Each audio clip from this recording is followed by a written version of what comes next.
স্বামী স্ত্রী একে অপরের দুজনের শরীরে যে কোনো জায়গায় ঠোঁট লাগিয়ে চুম্বন করতে পারবে যদি গোপন অঙ্গগুলো ভেজা রসালো না থাকে। স্বামী স্ত্রী মিলনের সময় স্ত্রীর গোপন অঙ্গে স্তনে মুখ লাগানো যাবে কিনা? আর পেলেন না রে ভাই, ভরা বলছি সেই প্রশ্ন। যখন স্বামী এবং স্ত্রী দুজন ফিজিক্যাল রিলেশনে গিয়েছেন,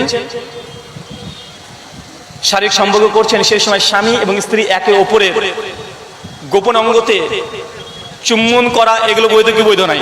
অনেক স্পর্শের কাতর মাসালা এটা। আমার জানা মতে ইমাম মালিক রাহিমাহুল্লাহ তিনি বলেছেন যে স্বামী স্ত্রী একে অপরের দুজনের শরীরে যে কোনো জায়গায় ঠোঁট লাগিয়ে চুম্বন করতে পারবে যদি গোপন অঙ্গগুলো ভেজা রসালো না থাকে। কথা বুঝতে পারলেন? এর চাইতে আর বেশি কিছু বলতে পারবো না। এর চাইতে বেশি কিছু বলতে চাচা ভাতিজা সব পাশাপাশি বসে আছে, এর চাইতে আর খোলা করে বলা সম্ভব নাই। মানে আপনাকে প্রথমেই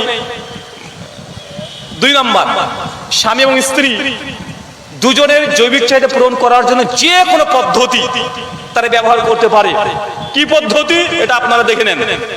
3 নম্বর, ফিজিক্যাল রিলেশনের সময় স্বামী এবং স্ত্রীর শুধু দুজনের যৌনাঙ্গ ব্যতীত অন্য কোনো জায়গায় যেন না হয়, এই দুটো ঠিক রেখে যা ইচ্ছা তাই করতে পারবেন। ধন্যবাদ। সূরা বাকারা আয়াত নম্বর 222, যে নারীরা তোমাদের কি শস্য ক্ষেত্র। যদি এই কথা বলাতে নাস্তিকরা লাপায়, অনেক হিন্দু দাদারা বলে দেখো ইসলামের নারীকে কোনো অধিকার দেয়নি, কেন? নারীকে শস্য ক্ষেত্র বলেছে।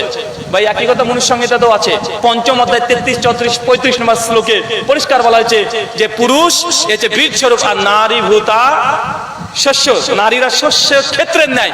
হিন্দু ধর্মগ্রন্থ আছে, ফালতু এরা অভিযোগ করে ইসলামের উপরে।